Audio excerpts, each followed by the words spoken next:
Hello friends, welcome to my channel easy maths. आज हम भिन्न सीखते हैं। भिन्न को हम बिल्कुल बेसिक से स्टार्ट करते हैं। जैसा कि भिन्न की परिभाषा आप सभी लोग जानते ही होंगे। भिन्न संपूर्ण भाग के किसी एक अंश को प्रदर्शित करती है। भिन्न को हम कैसे लिखते हैं? अंश बटे हर। ये भिन्न को लिखने का तरीका होता है। ऊपर होता है अंश और नीचे होता है हर। फॉर एग्जाम्पल 3/7 अंश बटे हर। इसमें 3 क्या है? अंश और 7 क्या है? हर। इंग्लिश में fraction is equal to numerator upon denominator. Numerator अंश को कहते हैं और डिनोमिनेटर हर को कहते हैं। ठीक है, तो आप सभी लोगों को ये क्लियर हो गया होगा कि भिन्न अंश बटे हर। ओके, अब हम आगे शुरू करते हैं कि भिन्न लिखते कैसे हैं। जैसे अगर हमको कोई चित्र दिया है, ये हमें एक सर्कल दिया है। ठीक है, सर्कल के हमने 4 पार्ट किए हैं, 4 इक्वल पार्ट किए हैं। ये हमेशा याद रखना है कि पार्ट्स इक्वल होने चाहिए। अलग अलग पार्ट्स होंगे तो हम उसकी भिन्न नहीं लिख पाएंगे। तो इसमें कितने पार्ट्स हैं? 1 2 3 4। ओके, अब हमने इसके एक पार्ट को शेडेड कर दिया। 1 इस तरीके से हमने क्या किया? इसके 1 पार्ट को शेडेड कर दिया। अब हमें ये जो पार्ट हमने शेडेड किया है, इसकी हमें भिन्न लिखनी है। तो इसकी भिन्न हम कैसे लिखेंगे? सबसे पहले हमने कितना पार्ट शेडेड किया है? कितना पार्ट हमने शेडेड किया है? 1। तो हम इसमें ऊपर लिखेंगे पहले 1। ओके, अब इसमें हम नीचे अपॉन लगाएंगे और अब हम इसमें टोटल पार्ट गिनेंगे। टोटल पार्ट हमारे कितने हैं? 1 2 3 4। जो शेडेड वाला पार्ट है हम उसको भी गिनेंगे। कितने पार्ट हैं हमारे? 1 2 3 4। तो हम नीचे लिख देंगे 4। ओके, ये जो हमारा ये वाला हमारा जो डायग्राम है, इसकी ये क्या हो गई? भिन्न हो गई। ठीक है, इसी तरह से अब हम अगला डायग्राम लेते हैं। जैसे इसमें हमने कोई भी हम एक पार्ट हम शेड कर सकते हैं। इसमें हमने सारे इक्वल पार्ट किए हैं। कितने पार्ट हैं हमारे? 1 2 3 4 5 6 7 8। ठीक है, तो हमने इसमें एक पार्ट हमने शेडेड कर दिया। इस तरीके से हमने क्या किया? इसको शेड कर दिया। ओके, अब हमने जो ये पार्ट शेड किया है, इसकी हमें फ्रैक्शन लिखनी है। तो हम कैसे लिखेंगे? सबसे पहले हमने कितना पार्ट शेड किया है? 1। तो हम क्या लिखेंगे? ऊपर 1। Okay, upon. ठीक, अब टोटल पार्ट्स हमारे कितने हैं? 1 2 3 4 5 6 7 8। तो हम नीचे क्या लिख देंगे? 8। ठीक है, ये आपको समझ में आ गया।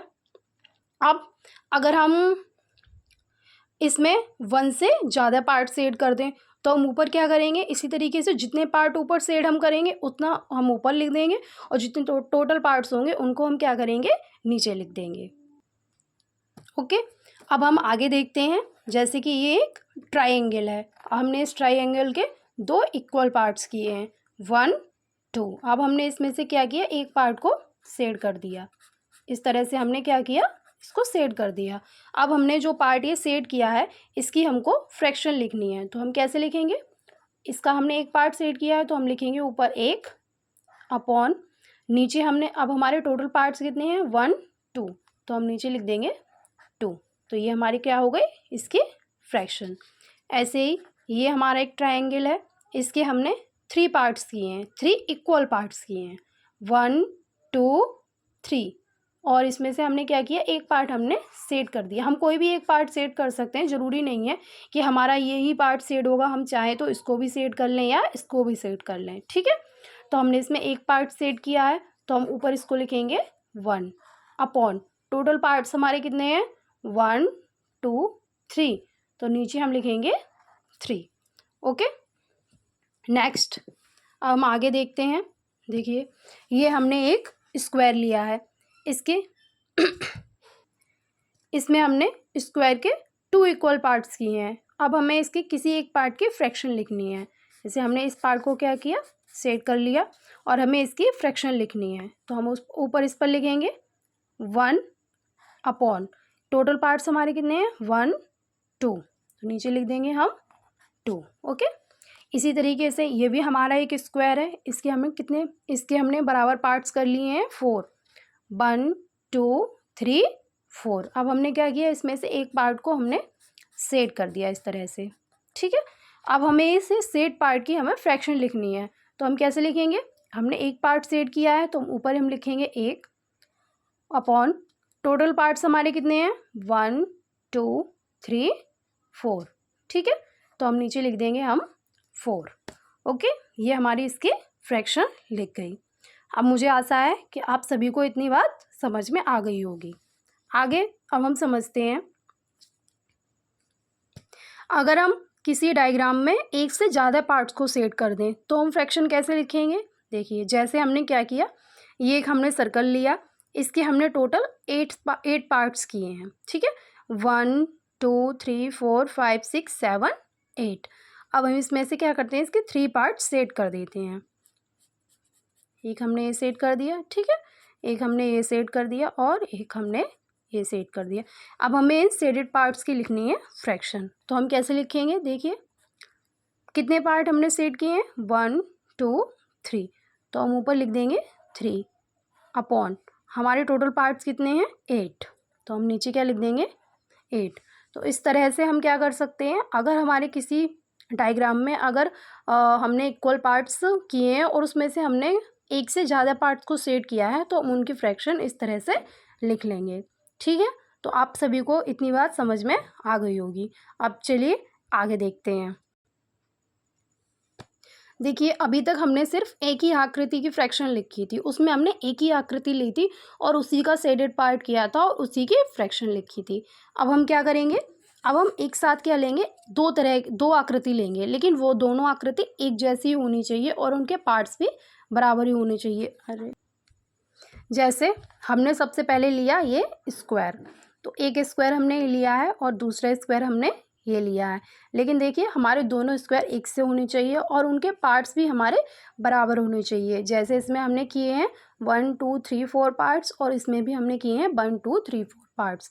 अब हमें इन दोनों को मिक्स करके फ्रैक्शन लिखनी है। ओके, मतलब एक ऐसी फ्रैक्शन लिखनी है जो इन दोनों को शो करे।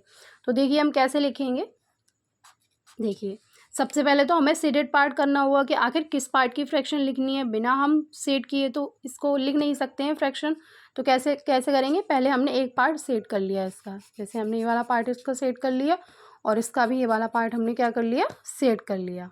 तो अब हम एक आकृति को देखेंगे, दोनों आकृति सेम है तो हम एक को सिर्फ देखेंगे। ये वाली हमने देखी, इसमें हमने एक पार्ट सेट किया है तो ऊपर इसमें हम लिखेंगे 1, ठीक है, अपॉन टोटल पार्ट्स कितने हैं 1 2 3 4, नीचे लिखेंगे 4। ओके, तो ये हमारी क्या बन गई, इसकी एक की हमारी ये फ्रैक्शन बन गई। अब हमें लिखनी क्या है, इन दोनों की फ्रैक्शन लिखनी है, तो हम क्या करेंगे, इसमें आगे 2 से कर देंगे मल्टीप्लाई।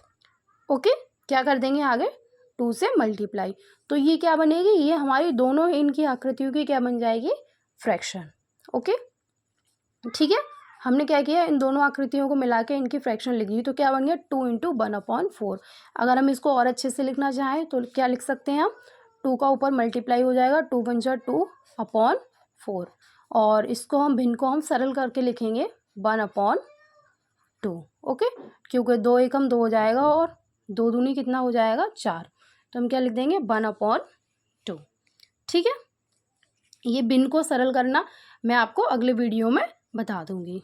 ठीक है, आगे जैसे अब हमने ये सर्कल ले लिए 2, इनके दोनों के हमने बराबर पार्ट्स किए हैं, 8 पार्ट्स किए हैं, और हमें इन दोनों को मिलाकर क्या लिखनी है, फ्रैक्शन लिखनी है। हमने इसमें कितने शेडेड पार्ट कर दिए, जैसे कि हमने इसमें कर दिए 1 2 3। ओके, और हमने इसमें भी कर दिए 1